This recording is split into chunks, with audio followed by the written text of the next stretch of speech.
bagaimana kabar kalian semua? Sabun di rumah masih aman? Tenang, tidak perlu tegang, silakan rilekskan otot-otot kalian. Karena di video ini aku tidak akan membahas mengapa sabun tiba-tiba berlubang. Oke, pada video kali ini aku akan membahas alur cerita dari film Hush. Film ini menceritakan seorang penulis buku yang tuli, yakni Maddie. Ia hidup sendiri di rumah tengah hutan. Tetangganya hanya satu saja yang berkunjung ke rumahnya. Namun kesendirian inilah Maddie mendapat teror dari seorang psikopat. Oke, bagaimana alur cerita dari film ini? Silahkan kalian simak video ini sampai habis.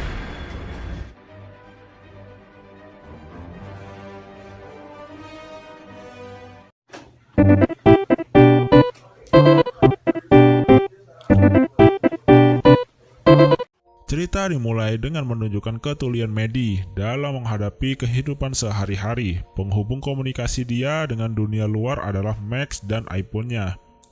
Kemudian datang tetangganya Sarah untuk berkunjung untuk mengembalikan buku karangan Maddie yang dipinjamnya. Mereka kemudian membicarakan buku Maddie, yang kemudian baru mereka sadari bahwa alarm asap di dapur Maddie berbunyi. Maddie yang tidak bisa mendengar tidak menyadarinya, walaupun alarm yang berbunyi itu sangat keras sekali. Di malam pun tiba, Sarah pun pulang ke rumahnya dan Maddie kembali mengerjakan buku di depan laptopnya. Kebingungan dengan cerita ending bukunya, pikiran Maddie menjadi labil. Dia berpikiran untuk menelpon pacarnya, tetapi tidak jadi, dan memutuskan kembali ke dapur untuk memberes-bereskan dapur.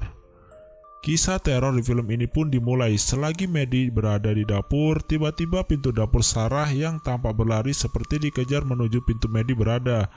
Ternyata pintu itu dikunci. Sarah menggedor-gedor pintu itu, tetapi itu adalah perbuatan yang percuma karena ketulian dari Maddie. Setelah menggedor-gedor pintu dapur, tampak melesat sebuah anak panah menancap punggung Sarah. Sarah ternyata diburu oleh seseorang. Sang pembunuh pun menghampiri Sarah dan membunuh Sarah dengan kejam di depan pintu dapur di mana Maddie sedang beres-beres peralatan dapurnya. Setelah membunuh Sarah, sang pembunuh pun menatap Maddie. Maddie tidak sadar bahwa di depan pintu dapurnya terjadi pembunuhan tetangganya dengan sadis.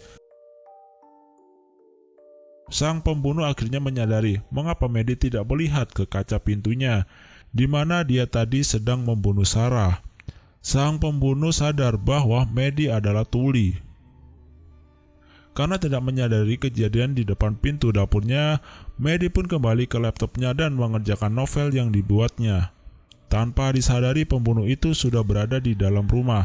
Sang pembunuh sebenarnya hampir tertangkap kamera saat Maddie mendapatkan video call dari temannya. Temannya memberitahu Maddie ada sesuatu di belakangnya. Tetapi Maddie bersikap cuek dan menganggap itu bukan apa-apa. Sebenarnya sang pembunuh memang berada di belakangnya dan sedang mengambil handphone Maddie. Buntu dengan ending novelnya, Maddie pun beristirahat dan hendak memberi makan kucingnya. Sayangnya setelah mencari di seluruh rumahnya, kucingnya tidak ditemukan. Menyerah mencari kucingnya, Maddie pun kembali mengerjakan novelnya. Tetapi baru saja dia membuka laptopnya, dia mendapat pesan gambar dari handphonenya. Kagetlah dia setelah melihat foto-foto yang dikirimkan dari HP-nya, yakni foto dirinya sendiri yang diambil dari jarak jauh pada saat dia sedang mengerjakan novelnya. Ketegangan film ini pun akhirnya dimulai. Maddie menyadari bahwa ada seseorang di rumahnya. Dia pun segera berdiri, matanya berkeliling mencari, dan dia pun menemukan sang pembunuh yang sedang menatap dirinya dari luar sambil memegang HP-nya. Maddie segera berlari menutup semua pintu-pintu rumahnya. Tapi tampaknya walau sang pembunuh menuju pintu ke pintu, dia terlihat belum memasuki rumah Maddie. Maddie segera mencoba menelpon polisi melalui laptopnya. Tapi sayang sang pembunuh pun mematikan listrik di rumah dari luar.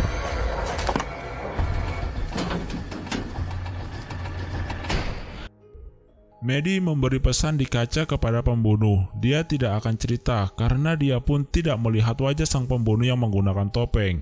Tetapi ternyata sang pembunuh malah membuka topengnya dan memperlihatkan wajahnya kepada Maddie. Dia menyuruh Maddie membaca bibirnya. Dia mengatakan pada Maddie bahwa ia bisa masuk kapan saja. Tapi dia tidak akan masuk dahulu sampai pada waktunya di saat Maddie sudah mempunyai keinginan untuk mati. Setelah itu Medi mengambil pisau dan palu dan masuk ke kamarnya dan menutup pintunya dengan lemari. Tetapi di kaki jendela kamarnya, pembunuh menakuti Medi dengan membawa mayat Sarah dan mengetuk-ngetuk dengan tangan Sarah ke kaca. Medi yang panik harus menemukan cara agar keluar dari rumah itu. Ia ingat Sarah membawa HP, maka ia pun berusaha mengalihkan perhatian sang pembunuh dengan menyalakan alarm mobilnya. Tapi sayang, di saat Medi sempat menemukan HP Sarah, sang pembunuh datang kembali dan mengejar Medi. Untungnya Medi berhasil melukai tangan sang pembunuh kali ini. Usaha Medi untuk meninggalkan rumahnya yang kedua kalinya pun gagal. Dia hampir terpana oleh panah sang pembunuh saat dia hendak melarikan diri.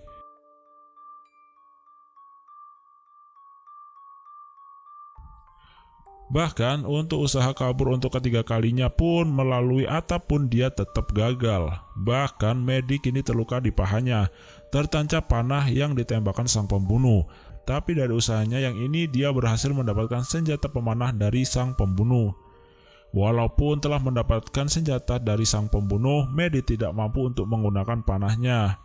Luka di kakinya membuatnya makin lemah. Not so easy, is it? Setelah beberapa saat datanglah sang pacar Sarah ke rumah Medi. John berusaha untuk masuk ke rumah Medi yang terkunci. Dia menduga ada sesuatu yang terjadi pada Medi. Tetapi sang pembunuh pun bertemu dengan John dan berhasil mencegah untuk John menelpon polisi. Bahkan pada akhirnya sang pembunuh berhasil membunuh John yang berbadan besar tersebut. Medi merasa sangat terdesak dan frustasi dengan situasi yang terjadi. Bahkan sang pembunuh kini berhasil mematahkan beberapa jarinya di saat Medi hendak keluar rumah lagi dan menjatuhkan panahnya.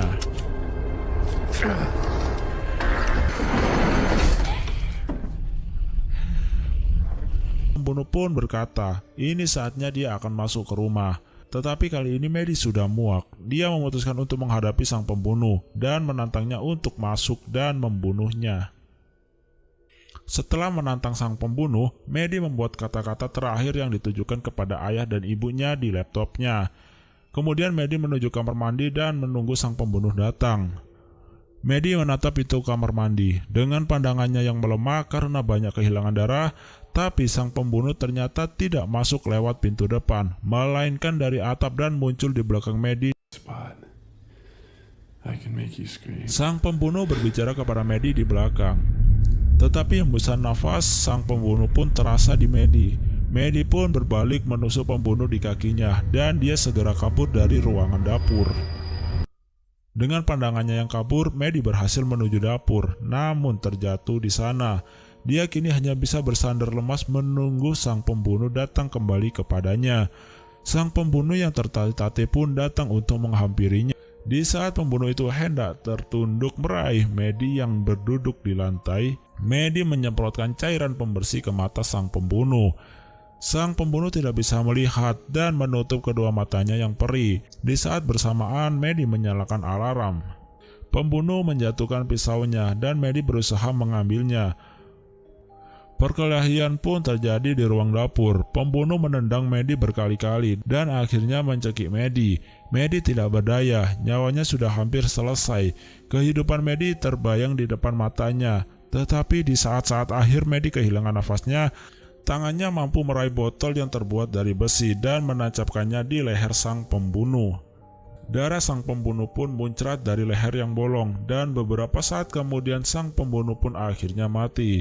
Medi akhirnya telah memenangkan pertarungan hidup matinya dengan susah payah.